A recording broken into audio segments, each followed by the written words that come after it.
उच्च न्यायालयाच्या आदेशानंतर गेले 3 ते 6 वर्ष रखडलेल्या स्थानिक स्वराज्य संस्थांच्या निवडणुकांची प्रक्रिया सुरू झाली आहे. मात्र 2017मध्ये प्रभाग रचना करण्यात येणार आहे. वाढतं नागरीकरण आणि त्यामुळे वाढलेल्या लोकसंख्येचा विचार करता अशा पद्धतीची प्रभाग रचना अन्यायकारक ठरणार आहे. त्यामुळे वाढत्या लोकसंख्येच्या प्रमाणात प्रभागांची संख्या वाढवावी, तसंच प्रत्येक महानगरपालिकेत अनुसूचित जातीच्या प्रभागांची संख्या 5ने वाढवावी अशी मागणी रिपब्लिकन पार्टी ऑफ इंडिया एकतावादीचे राष्ट्रीय अध्यक्ष नानासाहेब इंदेसे यांनी एका पत्रकार परिषदेत केली आहे.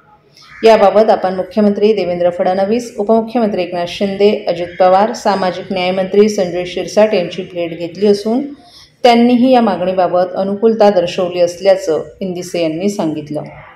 विविध स्थानिक स्वराज्य संस्थांच्या होऊ घातलेल्या निवडणुकांच्या पार्श्वभूमीवर प्रभाग रचना करण्यास सुरुवात करण्यात आली आहे. ही प्रभाग रचना 2017च्या अनुषंगानं करण्यात येणार असल्याची चर्चा असल्यानं त्यावर नानासाहेब इंदेसे यांनी आपली भूमिका पत्रकार परिषदेत मांडली. यावेळी प्रदेशाध्यक्ष विकास निकम आदी देखील उपस्थित होते. महाराष्ट्र सरकारनं 10 जून रोजी महाराष्ट्रातील महानगरपालिका यांच्या निवडणुका 2017च्या प्रभाग रचना करण्यात येईल असा अध्यादेश काढला असून तो बहुतांशी महानगरपालिकेतील जनता, मतदार, लोकप्रतिनिधी आणि अनुसूचित जातीच्या वर्गावर अन्यायकारक असल्याचं इंदिसे यांनी सांगितलं. ठाणे, कल्याण, डोंबिवली, भिवंडी, मीरा भाईंदर, नवी मुंबई, वसई विरार, पुणे, पिंपरी चिंचवड, नाशिक, औरंगाबाद, नागपूर, अमरावती, कोल्हापूर, सोलापूर, सांगली, कुपवाड आदी महानगरपालिका परिक्षेत्रात नागरीकरण वाढलं आहे. या महानगरपालिकेतील लोकसंख्या आणि मतदार संख्या या 14 वर्षात 1.5 पटीनं वाढल्याचंही त्यांनी सांगितलं. त्यामुळे सन 2017 प्रमाणे प्रभाग रचना करण्याचा निर्णय घेण्यात आला असून हा निर्णय जनता, मतदार, लोकप्रतिनिधींसाठी अन्यायकारक आहे. त्यामुळे या निर्णयाचा फेरविचार करावा अथवा मध्यम कायदेशीर पर्याय शोधावा आणि संबंधित जनतेला, मतदारांना आणि लोकप्रतिनिधींना न्याय द्यावा अशी मागणी आपण केली असल्याचंही नानासाहेब इंदेसे यांनी सांगितलं. नाही आता म्हणजे विचाराधीन आहे बाबा, करतील असं वाटतंय मला. म्हणजे फेरविचार होईल, या प्रक्रियेचा फेरविचार होईल असं मला वाटतं. सर्वोच्च न्यायालयाने सांगितलंय की 2011च्या जनगणनेनुसार आताची प्रभाग रचना केली जाईल. आता या देशाचा कारभार 2011 प्रमाणे चालतो काय? राज्याचा कारभार 2011 प्रमाणे चालतो काय? कोणी काय म्हटलं तर आपलं उत्तर तर दिलं, रिप्लाय तर दिलं पाहिजे ना. समजा त्यांनी ढोबळ मनानं काही म्हटलं असेल मान्य उच्च न्यायालयाने, तुम्हाला कोणी सांगितलं आहे का तुमच्याकडं GR जजमेंट आहे काय 2011 प्रमाणे काढा म्हणून? आहे का GR आपल्याकडं? सांगा ना मला. असं कसं होईल? एका मुलाची तिथं 5-5 मुलं झाली, लोकांना लोकसंख्या वाढली, साधं सरळ गणित आहे ना.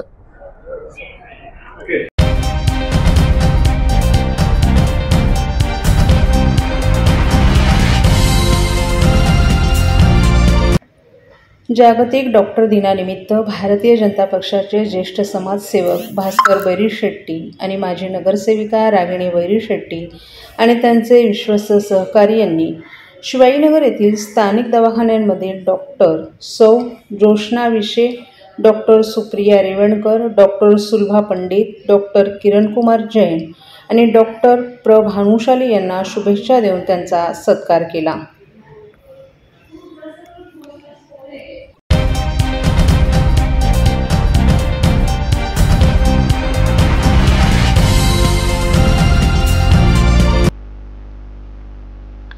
ठाणे महानगरपालिकेतील सेवानिवृत्त कर्मचाऱ्यांना 1 जानेवारी 2016 पासून लागू करण्यात आलेल्या 7व्या वेतन आयोगानुसार अद्यापही फरकाची रक्कम मिळाली नाही. सेवानिवृत्त कर्मचाऱ्यांच्या संघटनेनं या संदर्भात 23 जून रोजी ठाणे महानगरपालिकेचे आयुक्तांना निवेदन दिलं. या निवेदनात 8 वर्ष उलटून गेली तरीही 7व्या वेतन आयोगातील 10% फरकाची रक्कम अजूनही अनेक कर्मचाऱ्यांना मिळाली नसल्याचं नमूद करण्यात आले. 2016 ते 2019 या काळात निवृत्त झालेल्या कर्मचाऱ्यांना वेतन आयोग लागू करून केवळ सुमारे 2 वर्षापुरतीच रक्कम देण्यात आली आणि तीही निश्चित स्वरूपात न दिल्याचं नमूद करण्यात आले. संपूर्ण फरकाची रक्कम तसंच ग्रेड पे, पगारमान याचंही अजून तकलादू स्वरूपात समाधान झालं नाही. शिक्षण विभाग सोडून इतर विभागातील कर्मचाऱ्यांना 7वा वेतन आयोग लागू करण्यात आला नाही, हेही या निवेदनात अधोरेखित करण्यात आलं होतं. त्यावरून आज संघटनेचे अध्यक्ष PN पाटील आणि सचिव इब्राहिम पठाण यांच्यासह अनेक कर्मचाऱ्यांनी आयुक्त सौरभ राव यांची भेट घेतली। आयुक्तांनी कर्मचाऱ्यांच्या मागण्या लक्षात घेता मार्च 2026 पर्यंत फरकाची रक्कम अदा करण्याचं आश्वासन दिल्यानं कर्मचाऱ्यांमध्ये आनंदाचं वातावरण पसरलं आहे। सौरभ राव यांची भेट घेतलेली आहे, काय आश्वासन दिले आयुक्तांनी? मी ठाणे महानगरपालिका सेवानिवृत्त कर्मचारी संघातर्फे अध्यक्ष या नात्याने आमच्या संघटनेच्या वतीने आम्ही माननीय आयुक्त साहेब श्री सौरभ राव यांची भेट घेतली। आमच्या मागण्या आजपर्यंत पूर्ण झालेल्या नव्हत्या। त्यांनी फक्त आमच्या मागण्या अशा होत्या की रजेचा पगार, ग्रॅज्युएटी, 7वा वेतन, त्याच्यानंतर पेन्शन विक्री, हे सगळ्या 10, 20, 30 ह्या सगळ्या मागण्या आमच्या होत्या, पण आजपर्यंत त्या पूर्ण होत नव्हत्या। वेळोवेळी आम्ही पाठपुरावा करत होतो आयुक्तांना, खालच्या अधिकाऱ्यांना, यांना पाठपुरावा, तरीसुद्धा काही मागण्या मान्य होत नव्हत्या। 2 हप्ते फक्त त्यांनी ग्रॅज्युएटीचे दिलेले आहेत। आता 3रा हप्ता आजच आम्ही सौरभरावची माननीय सौरभराव आयुक्त साहेब यांची भेट घेतली आणि त्यांनी आम्हाला आश्वासन दिलं आहे की आजच 3रा हप्ता तुमचा देतो आणि त्याच्यानंतर 4था आणि 5वा हप्ता हा फेब्रुवारी मार्च 26 पर्यंत देण्याचं मी आश्वासन देतो असं त्यांनी मान्य केलेलं आहे। त्याच्यामुळे आमचे सेवानिवृत्त कर्मचारी संघटनेचे जे कर्मचारी आहेत ते संपूर्ण आज आनंदामध्ये आहेत, जल्लोष करतायत ते।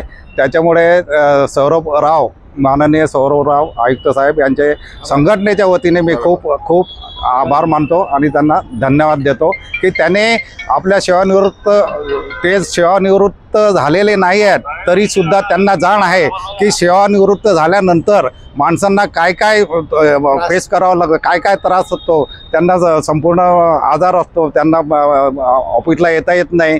त्याच्यामुळे त्यांची आमच्या सेवानिवृत्त कर्मचाऱ्यांची जाण ठेवून त्यांनी आश्वासन दिलेलं आहे। त्याच्यामुळे आम्ही खूप आनंदात आहोत।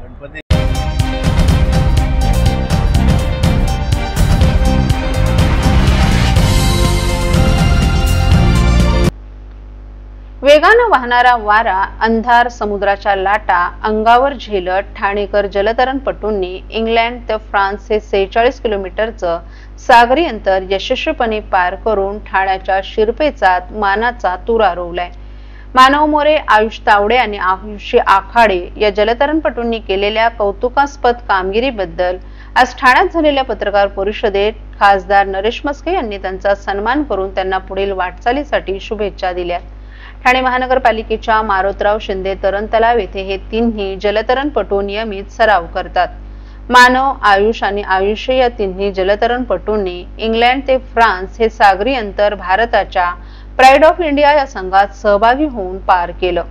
प्राईड ऑफ इंडियाचे ए आणि बी हे 2 भारतीय संघ इंग्लंडमध्ये गेले होते। प्राईड ऑफ इंडियाच्या ए या संघामध्ये ठाण्याचा मानव मोरे वय वर्ष 20 याची, तर प्राईड ऑफ इंडियाच्या बी संघामध्ये आयुष तावडे वय वर्ष 15 आणि आयुष आखाडे वय वर्ष 14 यांची निवड झाली होती। 16 जून 2025 रोजी प्राईड ऑफ इंडियाच्या ए मधील जलतरणपटूंनी इंग्लिश खाडी पोहण्यास सुरुवात केली। या संघातील मानव मोरे यांनी 46 किलोमीटरचं सागरी अंतर रिले पद्धतीनं 13 तास 37 मिनिटात पूर्ण केलं, तर 18 जून रोजी प्राईड ऑफ इंडियाच्या बी च्या संघातील आयुष तावडे वय वर्ष 15 आणि आयुष आखाडे यांनी हे अंतर 11 तास 19 मिनिटात पूर्ण केलं। या तिन्ही जलतरणपटूंचं आज खासदार नरेश म्हस्के यांनी कौतुक करून त्यांना पुढील वाटचालीसाठी शुभेच्छा दिल्या। हे तिन्ही जलतरणपटू इंग्लंडला जाण्यापूर्वी नियमित ठाणे महापालिकेच्या मारोतराव शिंदे तरण तलाव येथे प्रशिक्षक कैलास आखाडे यांच्या मार्गदर्शनाखाली जलतरणाचा सराव करीत होते। तसंच इंग्लंड, फ्रान्स येथील वातावरणाचं तापमान लक्षात घेऊन त्याची सवय व्हावी या दृष्टीनं खासगी तरण तलावात बर्फाच्या लाद्या टाकून जलतरणाचा त्यांनी सराव केला।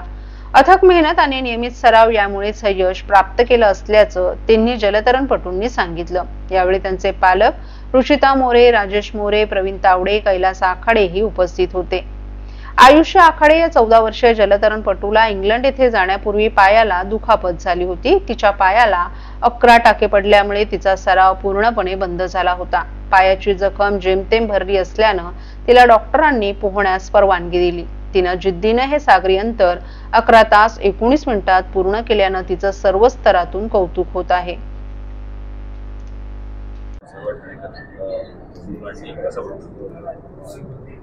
जगातील सर्व जलतरणपटूंचं एक स्वप्न असतं इंग्लिश खाडी पोहून जाण्याचं. शेवटच्या क्षणापर्यंत नामांकित जलतरणपटू हा प्रयत्न करत असतात.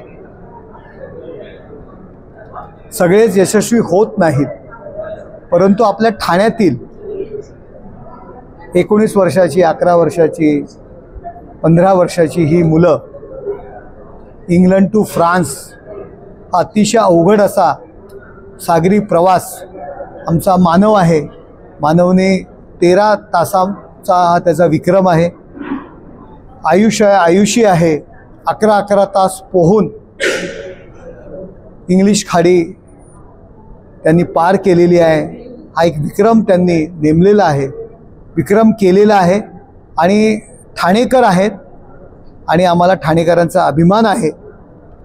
अत्यंत खडतर असे कष्ट घेऊन, अनेक धोके सांभाळून, काळजी न करता ही मुलं इंग्लिश खाडी पोहलेली आहेत, पोहून गेलेली आहेत. आपलं टार्गेट त्यांनी पार केलेलं आहे आणि ठाणेकरांच्या दृष्टीने ही फार मोठी गौरवास्पद गोष्ट आहे.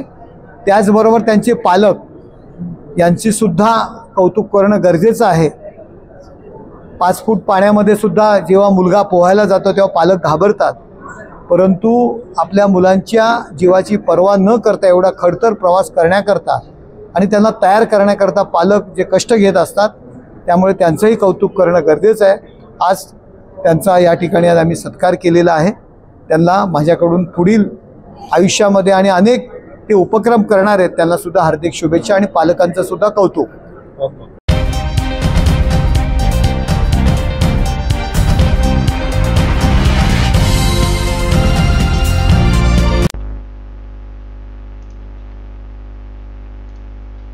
उत्तराखंडामध्ये अडकलेल्या मराठी पर्यटकांच्या मदतीसाठी उपमुख्यमंत्री एकनाथ शिंदे यांनी आपल्या मदतीचा हात पुढे केलाय. उत्तराखंडमध्ये दरड कोसळून रस्ते बंद झाल्यानं तिथे अडकून पडलेल्या मराठी पर्यटकांपर्यंत मदत पोहोचवण्याची विनंती त्यांनी उत्तराखंड सरकारकडे केली आहे. देवभूमी उत्तराखंडमध्ये गेल्या काही दिवसांपासून पावसानं थैमान घातले. या ठिकाणी ढगफुटी अदृश्य पाऊस पडल्यानं नद्यांना प्रचंड पूर आला असून दरडी कोसळून वाहतुकीचे रस्ते बंद झाले आहेत. अशात उत्तराखंडमधील यमुनोत्री धामच्या जानकीचट्टी गावात 28 जून पासून सुमारे 150 मराठी पर्यटक अडकून पडलेत. त्यांच्या परतीच्या मार्गावर दरड कोसळून रस्ते वाहून गेल्यानं परिस्थिती पूर्वपदावर येण्याकरिता अजून 8 दिवस लागण्याची शक्यता आहे. त्यामुळे आपल्याला मदत करावी अशी मागणी मराठी पर्यटकांनी सरकारकडे केली होती. या मागणीची दखल घेऊन उपमुख्यमंत्री शिंदे यांनी पावसाळी अधिवेशनातील आपल्या व्यस्त कार्यक्रमातून वेळ काढत उत्तराखंड येथे अडकलेल्या आकाश जाधव या पर्यटकासोबत फोनवरून संवाद साधला. यावेळी त्यांनी त्यांची विचारपूस करून शक्य ती मदत त्याच्यापर्यंत नक्की पोहोचवली जाईल असं सांगून त्यांना धीर दिलाय. तसंच कोणतीही मदत लागल्यास आपल्याला संपर्क करावा असंही सांगितलंय.